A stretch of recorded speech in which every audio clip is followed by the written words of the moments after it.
Hello everyone, आप सभी का स्वागत है करियर कोचिंग सेंटर क्लासेस पर। और बेटा मैं ईशु ठाकुर आज आपके लिए लाया हूँ क्लास 10th का टॉपिक पॉलिनोमियल्स। आज हम करेंगे बेटा पॉलिनोमियल्स क्या होता है और किस तरीके से हम इसमें फैक्टराइजेशन हम करते हैं। तो बेटा हम चलो स्टार्ट करते हैं ज्यादा टाइम ना लेते हुए। कॉन्सेप्ट है हमारे पास बेटा पॉलिनोमियल्स। तो बेटा जो पॉलिनोमियल्स है,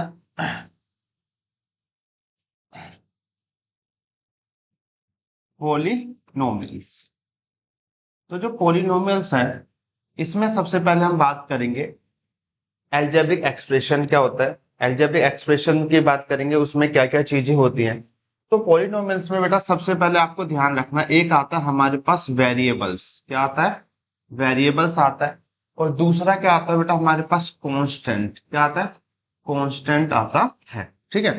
तो जो वेरिएबल्स होते हैं हमारे पास, इसे हिंदी में अगर बोले तो चर बोला जाता है। इन्हें क्या बोला जाता है? चर बोला जाता है। और कांस्टेंट को क्या बोलते हैं बेटा? अचर बोलते हैं। क्या बोलते हैं? अचर बोलते हैं। इसका मतलब ये क्या है कि ये हमारे पास जो वेरिएबल है अनफिक्स्ड होते हैं। क्या होते हैं? अनफिक्स्ड होते हैं। और हम बोल सकते हैं ये चेंजेबल होते हैं, जिसे हम क्या कर सकते हैं? बदल सकते हैं। और जो ये है हमारे पास कांस्टेंट, ये हमारे पास क्या होते हैं बेटा? फिक्स्ड होते हैं। आप इन्हें क्या नहीं कर सकते? चेंज नहीं कर सकते। तो ये अनचेंजेबल होते हैं। क्या होते हैं?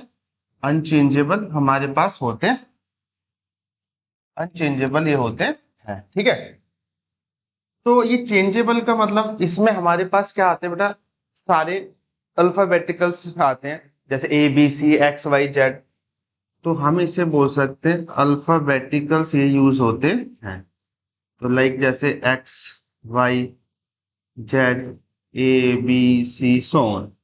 और हमारे पास ये क्या होते हैं बेटा? ये न्यूमेरिकल्स होते हैं। क्या होते हैं?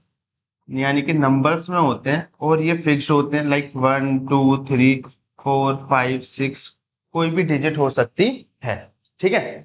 अब हम बात करते हैं बेटा कि वेरिएबल और कांस्टेंट जब मिलते हैं, क्या मिलते हैं? वेरिएबल और कांस्टेंट जब मिलते हैं, तो वेरिएबल और कांस्टेंट मिलकर एल्जेब्रिक एक्सप्रेशन हमारे यहाँ बनाते हैं। हमारे पास एल्जेब्रिक एक्सप्रेशन बनाते हैं। तो हम बात करेंगे बेटा कि भाई वेरिएबल प्लस कांस्टेंट, तो हमारे पास बनता है एल्जेब्रिक एक्सप्रेशन।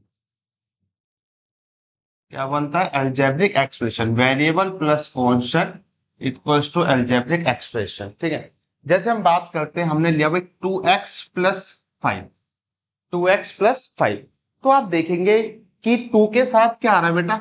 x आ रहा है। क्या आ रहा है बेटा? 2 के साथ x आ रहा है। तो ये वेरिएबल हो गया। और ये जो 5 है इसके साथ कोई भी वेरिएबल नहीं है, X Y Z A B C वगैरह कुछ नहीं है। तो ये क्या बोला जाएगा? कांस्टेंट बोला जाएगा। और दोनों को मिला के क्या बन गया? एल्जेब्रिक एक्सप्रेशन बन गया। ठीक है भाई। अगर हम एक और एग्जांपल लें, x² + 4x + 2, तो ये भी वेरिएबल है, ये भी वेरिएबल है, और ये कौन सी है?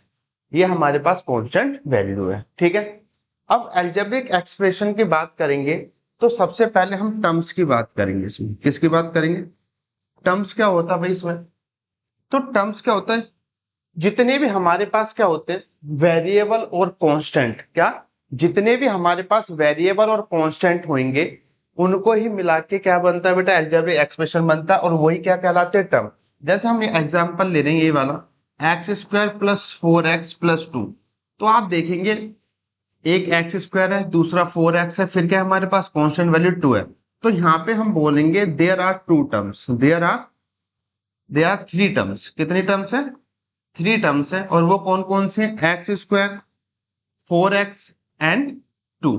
अभी हमने जैसे एग्जांपल लिया 2x+5 का, 2x+5, तो इसमें कितनी टर्म्स हो जाएगी?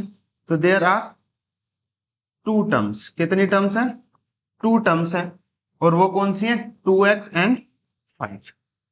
तो ये हमारे पास टर्म्स कहलाती है कि जितने भी वेरिएबल और कांस्टेंट्स को मिलाकर जो भी हमारे पास अलजेब्रिक एक्सप्रेशन बनता है वो टर्म से बनता है। ठीक है। क्लियर है भाई ये वाली बात? तो ये हमारे पास क्या था? टर्म्स था। फिर उसके बाद बेटा हमारे पास बारी आती है कॉफिशिएंट की, किसकी बात करेंगे? कॉफिशिएंट। और इस कॉफिशिएंट को हम बेटा बोलते हैं हिंदी में गुणांक। अब जितने भी वेरिएबल्स के आगे वाली डिजिट होगी, क्या जितने भी वेरिएबल के आगे वाली डिजिट होगी वो हमारे पास कोफिशिएंट कहलाएगी। क्या कहलाएगी? जैसे अभी हमने एग्जांपल ले लेते हैं x square plus 2x plus 8। X square plus 2x plus 8 हम एग्जांपल ले लेते हैं। ठीक है भाई, अब मैं आपसे पूछूंगा, मुझे बताओ coefficient of x square, coefficient of x square. तो एक्स स्क्वायर के आगे अगर कोई डिजिट नहीं है तो ये क्या होता है? 1 होता है। क्या होता है बेटा? ये 1 होता है। तो coefficient of x square is क्या हो जाएगा? 1 हो जाएगा। अगर मैं आपसे पूछूं भाई कोफिशिएंट ऑफ एक्स बताओ, तो वो क्या हो जाएगा? 2 हो जाएगा, क्योंकि एक्स के आगे क्या है? 2 है। अगर हम एक और एग्जांपल लें, Y square minus 7x plus 8। अगर मैं पूछूं आप लोगों से, sorry, Y square minus 7y plus 8, अगर मैं आपसे पूछूं भाई कोफिशिएंट ऑफ y बताओ, तो कोफिशिएंट ऑफ y जो होगा हमारे पास, अब कुछ बच्चे कहेंगे भाई सर आपने बोला था कि वेरिएबल के आगे वाली डिजिट कोफिशिएंट कहलाती है, तो इसका आंसर 7 है। नहीं, लेकिन 7 के आगे क्या है बेटा? माइनस। इस माइनस को नहीं बोलना है आपको, तो आपका आंसर होगा -7। अगर आपने 7 बोल दिया तो वो आंसर क्या हो जाएगा? गलत हो जाएगा। तो कोफिशिएंट ऑफ y इसमें क्या होगा बेटा? -7 होगा। अगर आपसे पूछा जाए कोफिशिएंट ऑफ वाई स्क्वायर क्या होगा, तो वाई स्क्वायर के आगे कुछ नहीं है, तो वो क्या होगा? 1 होगा। ये कोफिशिएंट है। तो वेरिएबल के आगे वाली डिजिट क्या कहलाती है बेटा? हमेशा कोफिशिएंट कहलाती है। ठीक है, अभी फिर हमने टॉपिक पढ़ा था बेटा, टर्म्स पढ़ा था हमने, टर्म्स। ठीक है भाई, तो टर्म्स बताया था आपको। अब टर्म्स में कितने तरीके के टर्म्स आते हैं? तो 3 तरीके के हमारे पास बेटा टर्म्स आते हैं। एक होता है मोनोमियल। क्या होता है? मोनोमियल। एक होता है बाइनोमियल, और एक होता है बेटा ट्राइनोमियल। क्या होता है? ट्राइनोमियल। तो मोनो से ही हमें पता चल रहा है क्या, जिसमें सिंगल किसकी बात करेगा? Only one term. किसकी बात करेगा बेटा? Only one term. और बायो का मतलब क्या होता है भाई? Two. Only two term. Only two terms. और ट्राई, ट्राई ट्राई मतलब only three terms. Only three terms की हम यहाँ पे बात करेंगे। अब इसका एग्जांपल ले लेते हैं। वन टर्म में क्या आ जाएगा? जैसे वाई स्क्वायर आ गया, माइनस एक्स वाई आ गया, 2xy आ गया। Only one term, only one term, वो मोनोमियल कहलाएगा। अगर टू टर्म की बात करेंगे बेटा हम, जैसे 2x माइनस 8, तो आप देख रहे हैं एक ये टर्म है और एक ये टर्म है। वाई स्क्वायर माइनस 7, तो आप देख रहे हैं कि एक ये टर्म है और एक ये टर्म है। ट्राइनोमियल की बात करेंगे तो बेटा आप इसमें 3 टर्म्स की बात करेंगे हम, जैसे Y square minus 7y plus 7, ठीक है, 2x square minus 4x plus 8। तो ये ट्राइनोमियल के एग्जाम्पल हैं। 3 से ज्यादा क्या है वो फिर आगे पोलिनोमियल्स बनते चले जाते हैं। ठीक है, बात क्लियर है भाई सबको? तो अब हम बात करेंगे बेटा, अब हमने जान लिया कि भाई टर्म्स क्या होती है, कोफिशिएंट हमें क्या हो गया, पता चल गया। ठीक है, अब बेटा टॉपिक आता है हमारे पास, एक फैक्टराइजेशन की बात करेंगे। किसकी बात करेंगे हम बेटा? फैक्टराइजेशन की बात करेंगे। और पॉलिनोमियल्स की अगर हम बात करेंगे, तो पॉलिनोमियल्स में एक आता है बेटा डिग्री ऑफ पॉलिनोमियल। क्या आता है? Degree of polynomial. तो डिग्री ऑफ पॉलिनोमियल्स की हम बात करेंगे, तो डिग्री का मतलब किसी भी वेरिएबल की कितनी, जिसकी सबसे ज्यादा पावर होगी वो क्या कहलाएगा? डिग्री कहलाएगा। तो हम इसे बोल सकते हैं highest power, it is called degree. Highest power को हम क्या बोलते हैं? डिग्री बोलते हैं। अब on the basis of degree, degree के आधार पर पॉलिनोमियल्स भाई कितने तरीके के होते हैं, तो हम बात करेंगे on the basis of degree types of polynomials, types of polynomials. तो on the basis of degree की अगर हम बात करेंगे टाइप्स ऑफ पॉलिनोमियल्स में, तो सबसे पहले हम बात करेंगे बेटा लीनियर पॉलिनोमियल। क्या आएगा बेटा हमारे पास? Linear polynomials. ठीक है भाई, पहला कौन सा होता है? Linear polynomials. फिर दूसरा हमारे पास आता है क्वाड्रेटिक पॉलिनोमियल्स। क्या आता है? Quadratic polynomials. फिर हमारे पास आता है क्यूबिक। क्या आता है बेटा? Cubic polynomials. तो जो लीनियर है, लीनियर का मतलब यहां पे डिग्री क्या होगी? हमेशा 1, डिग्री इज 1। फिर क्वाडी, क्वाडी का मतलब क्या होता है? हमेशा 2, यानी कि डिग्री इज 2, डिग्री इज 2 होगी। और क्यूबिक पॉलिनोमियल का मतलब क्या है बेटा? Degree is 3। डिग्री का मतलब अभी मैंने आप लोगों को बताया, पावर। किसकी बात करेंगे बेटा? हम पावर की बात करेंगे। क्लियर है बात? तो बेटा हम बात करते हैं लीनियर पॉलिनोमियल की। किसकी बात करेंगे? Linear polynomials. तो लीनियर पॉलिनोमियल्स मैंने बताया था डिग्री क्या होता है बेटा? 1, डिग्री इज 1, डिग्री इज 1। तो इसकी जो जनरल फॉर्म है, इसकी जो जनरल फॉर्म होती है बेटा हमारे पास क्या होती है? A x plus b equals to 0। अब देखो ए एक्स, इसके साथ क्या आ रहा है बेटा? यहाँ पे वेरिएबल आ रहा है, तो ये वेरिएबल है, ये कांस्टेंट है। ये क्या है? वेरिएबल और कांस्टेंट। वेयर अब यहाँ पे आप देखेंगे कि भाई ए एक्स यहाँ बी प्लस का है, तो उधर जाके क्या हो जाएगा? माइनस। अगर यहाँ से एक्स की वैल्यू निकालेंगे तो बी अपॉन में क्या आ जाएगी? ए आ जाएगी। बी अपॉन में क्या आ जाएगी बेटा? ए हमारे पास वैल्यू आ जाएगी। जैसे हम इसका एग्जांपल लेते हैं, 2x प्लस 5। क्या लेंगे बेटा हम? 2x प्लस 5, इसका हम क्या लेंगे? एग्जाम्पल लेंगे 2x प्लस 5। तो इसको किसके इक्वल रखेंगे बेटा? Equals to 0। तो ये यहाँ पे 5 प्लस का है, तो उधर जाके नेगेटिव माइनस का हो जाएगा। ये इसके साथ मल्टीप्लाई में, तो नीचे आके क्या हो जाएगा? डिवाइड में। तो x की वैल्यू क्या आ जाएगी? -5 अपॉन में 2। और आप देख रहे होंगे इसकी जो जनरल फॉर्म है, यहाँ पे पावर कितनी है? 1 है। पावर कितनी है बेटा? 1 है। इसीलिए क्या कहलाएगा? लीनियर पॉलिनोमियल्स कहलाएगा। क्या कहलाएगा बाबू? Linear polynomials. अगर हम बात करें अब दूसरा क्वाड्रेटिक पॉलिनोमियल, किसकी बात करेंगे? क्वाड्रेटिक पॉलिनोमियल्स की हम बात करेंगे।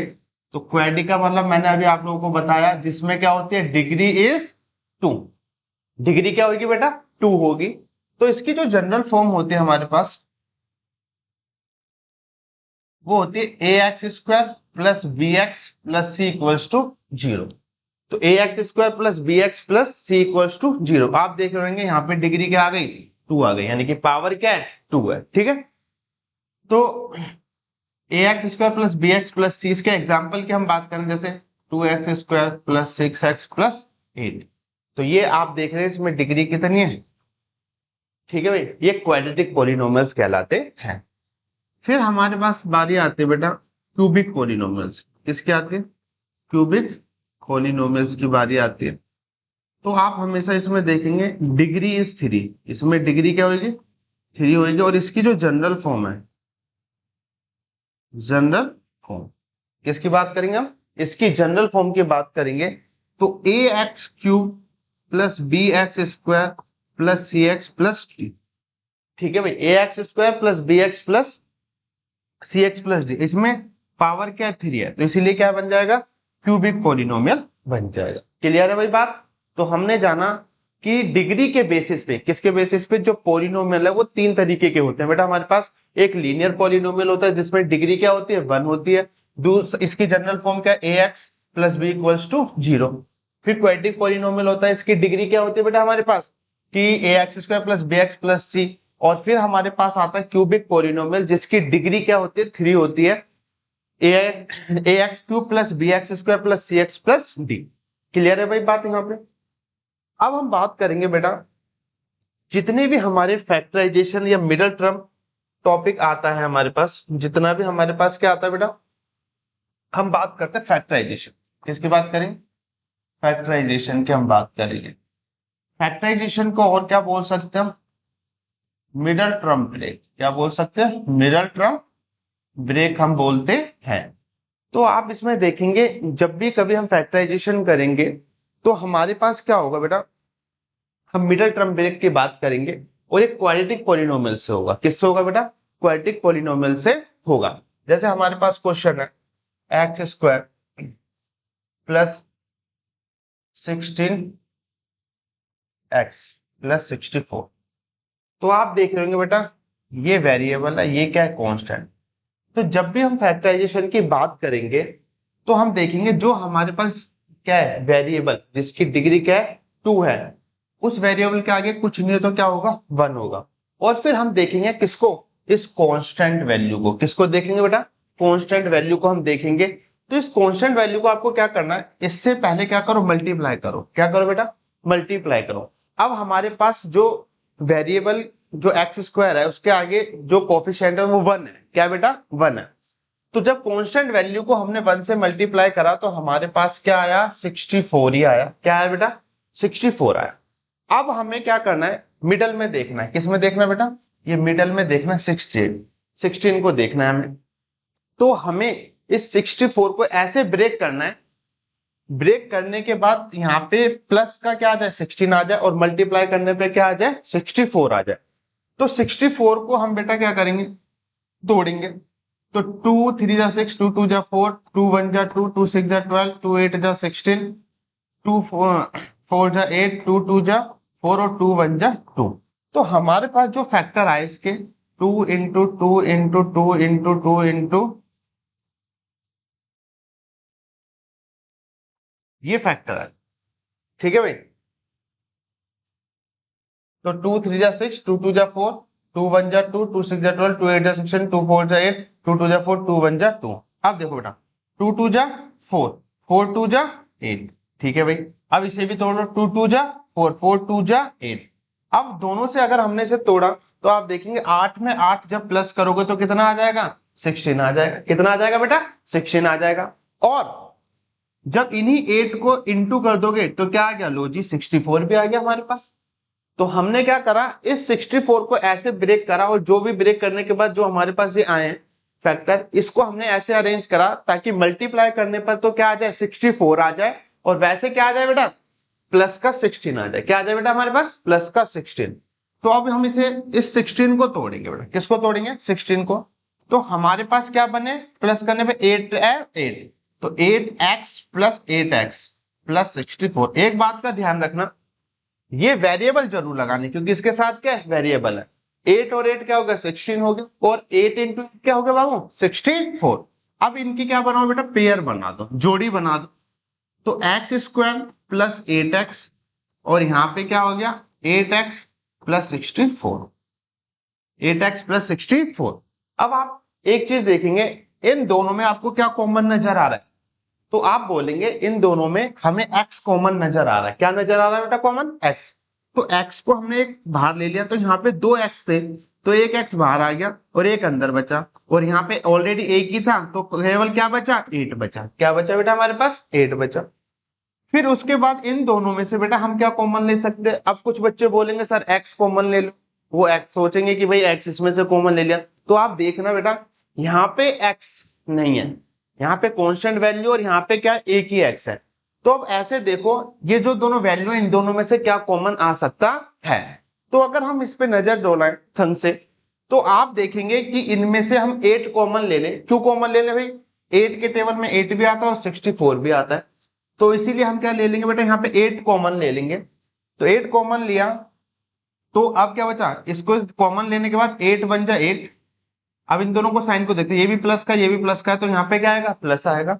और 8 के टेबल 64 कितने आते हैं 8 वारी में आता है। तो आप एक चीज का याद रखना, जब भी हम मिडिल टर्म ब्रेक करते हैं फैक्टराइजेशन करते हैं तो पेयर बनाने के बाद हमारे पास क्या होगा, ये दोनों सेम आएंगे। अगर ये दोनों सेम नहीं आ रहे तो आपने क्या करा है, कहीं ना कहीं मिडिल टर्म ब्रेक में गलती करी है। आपने क्या करी है, मिडिल टर्म ब्रेक में क्या करी है, गलती करी है। तो अब इन दोनों में से एक तो इससे पेयर बन जाएगा x प्लस 8 और एक बन जाएगा इन दोनों का कॉमन x प्लस 8। ठीक है भाई। तो अब x प्लस 8 इन्हें हमेशा 0 के इक्वल रखेंगे। किसके इक्वल रखेंगे बेटा, हमेशा 0 के इक्वल रखेंगे। x प्लस 8 इक्वल्स टू 0, तो यहाँ 8 प्लस का तो उधर किसकी वैल्यू आ जाएगी 8 की -8। ऐसे यहाँ x प्लस 8 0 के इक्वल रखेंगे, यहाँ भी क्या आ जाएगी -। तो आप देखेंगे हमारे पास जो x की वैल्यू आई वो -8 और क्या आई -8। ये इस तरीके से हम क्या करते हैं मिडिल टर्म ब्रेक करते हैं। आप देखेंगे फैक्टराइजेशन फैक्टराइजेशन जो हमारे पास क्या है कॉन्सेप्ट है वो 8th में भी है, 9th में भी है, 10th में भी है, आगे तक चलता रहता है। तो आपको क्या करना है, इस तरीके से ये मिडिल टर्म ब्रेक करनी है। और भी मैं आपके लिए क्वेश्चन लाया हूं, जैसे हम नेक्स्ट क्वेश्चन करेंगे। यहां तक बात क्लियर है भाई, किसी को कोई डाउट तो नहीं बेटा? ये middle term break X square plus 16x plus क्या था 64 था, और हमने क्या करा पहले यहां से चेक करा कि भाई कितना आ रहा है 64 आ रहा है, 64 को हमने ब्रेक कर लिया, क्योंकि ब्रेक करने में हमें एडिशन में 16 चाहिए था, मल्टीप्लीकेशन में 64 चाहिए था। तो हमने ब्रेक करने के बाद इनको अरेंज करा, अरेंज करने के बाद हमने ये क्या करा आपके लिए सॉल्व करा। तो नेक्स्ट क्वेश्चन हम देखते हैं बेटा। नेक्स्ट क्वेश्चन आता है हमारे पास, जैसे हमारे पास क्वेश्चन है x square plus 5x plus 6। क्या क्वेश्चन है? X square plus 5x plus 6 question है हमारे पास। X square plus 5x plus 6 हमारे पास क्या है क्वेश्चन है। तो भाई अब देखो यहाँ पे भी वेरिएबल क्या है एक्स स्क्वायर, और इसके आगे क्या है कोफिशिएंट 1 है। अगर कुछ नहीं है तो कोफिशिएंट क्या होगा 1 ही होगा। तो मैंने अभी जैसे आपको बताया था कि इस कांस्टेंट वैल्यू को इससे क्या करो पहले कोफिशिएंट से मल्टीप्लाई करो, तो मल्टीप्लाई करने पे आ रहा है 6 1 जा 6, और वैसे मुझे क्या चाहिए प्लस का 5। क्या चाहिए प्लस का 5 चाहिए। तो आप देखेंगे अब 6 को अगर हम तोड़ेंगे तो 2 3 जा 6, 2 3 जा 6 और 3 1 जा 3। अब मेरे पास दो डिजिट ये निकल के आई है तोड़ने के बाद, फैक्टर करने के बाद 2 और 3। तो आप देखेंगे इस 2 और 3 को अगर मैं ऐड कर दूंगा तो हमारे पास बन गया, क्या बन गया 5। और इस 2 और 3 को मैं जब इंटू कर दूंगा तो हमारे पास क्या बन गया लो जी 6 बन गया या नहीं बन गया। तो अब आप देखेंगे x square x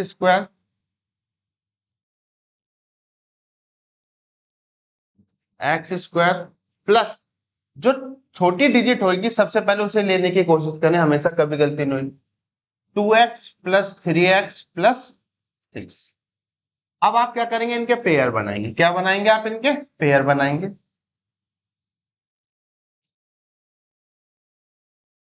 2x plus 3x plus 3x, ठीक है।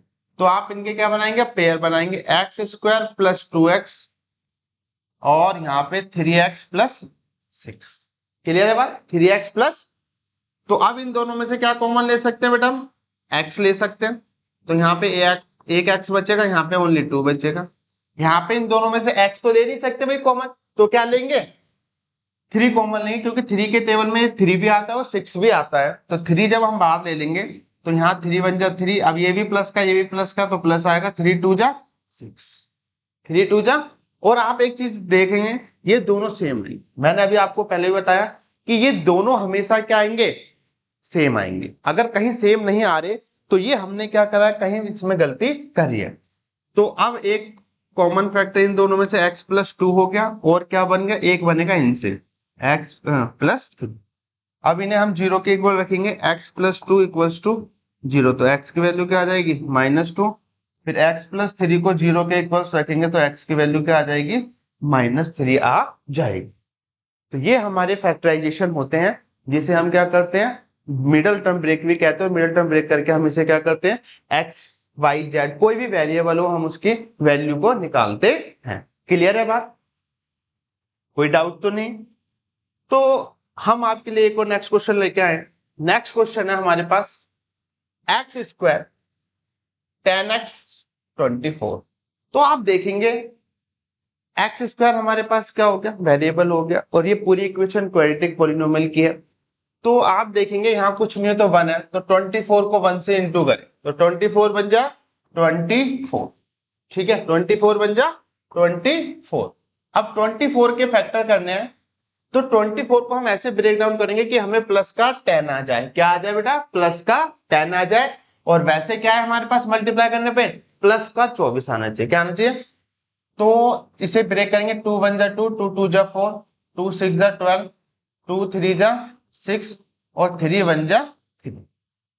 तो हमारे पास जो फैक्टर बने 2 2 2 3 1। अब आपको इनसे अरेंज करना है कि हमें 10 चाहिए और हमें क्या चाहिए मल्टीप्लाई का 24 प्लस का।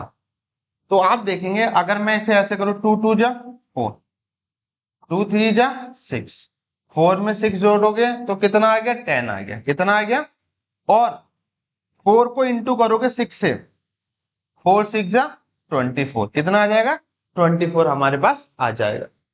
तो हमारे पास जो फैक्टर बने हैं वो क्या बने, एक्स का square plus 4x plus 6x plus 24। तो अब इसमें से फिर दोनों में से क्या बेटा इनके पेयर बना लो, एक्स का square plus 4x plus 6x plus 24। Clear है बात। अब इन दोनों में से क्या कॉमन लें, भाई आप देख रहे हैं दोनों में फिर क्या आ रहा है, x कॉमन आ रहा है, क्या आ रहा है दोनों में, x कॉमन आ रहा है।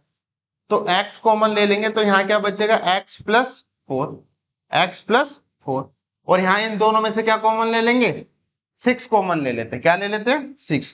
तो यहाँ पे क्या आएगा, 6 1 जा 6 प्लस 6 4 जा 24, और आप देख रहे होंगे यहाँ पे फिर ये दोनों क्या है, सेम आए। ये हमेशा जब भी आप मिडिल टर्म ब्रेक करोगे तो ये हमेशा क्या आएंगे बेटा, सेम आएंगे, क्या आएंगे, सेम आएंगे। तो हम बात करते हैं, अब एक हमारे पास क्या बन गया फैक्टर, x प्लस 6 बन गया, और क्या बन गया, x प्लस 4 बन गया, ये दोनों से क्या आ गया, कॉमन आ गया। तो अब इस x प्लस 6 को 0 के इक्वल्स रखेंगे तो x की वैल्यू क्या आ जाएगी, -6, और यहाँ x प्लस 4 को 0 के इक्वल रखेंगे तो x की वैल्यू क्या आ जाएगी, यहाँ पे -4 आ जाएगी, कितनी आ जाएगी, -4 आ जाएगी। तो हमारे पास x की वैल्यू क्या हो गई, -6, और क्या हो गई, -4 हो गई। तो इस तरीके से हम क्या करते हैं, मिडिल टर्म ब्रेक करते हैं। तो आगे की क्लासेस में भी बेटा हम क्या करेंगे, ऐसे ही मिडिल टर्म ब्रेक के और क्वेश्चन लेके आएंगे, रूट्स के क्वेश्चन लेके आएंगे, और 10th क्लास में जो टॉपिक है पॉलिनोमियल्स, उसमें क्या है, जीरो ऑफ द पॉलिनोमियल्स में हम उसमें sum of the zeros, product of the zeros के हम क्वेश्चन करेंगे। तो आज की क्लास में आई होप, मुझे लगता है कि आप लोगों को ही समझ में आया होगा मिडिल टर्म होता क्या है, पॉलिनोमियल्स क्या होता है, बेसिक कॉन्सेप्ट क्या है, वो आज हमने क्लियर करे। और आगे की क्लासेस हम कंटिन्यू करेंगे, और आगे की क्लासेस के लिए बेटा आप लाइक करें, शेयर करें, ज्यादा से ज्यादा शेयर करेंगे तो हमें और मोटिवेशन मिलेगा, आपके लिए बढ़िया बढ़िया टॉपिक हम लाते रहेंगे। तो आज की क्लास के लिए थैंक यू सो मच।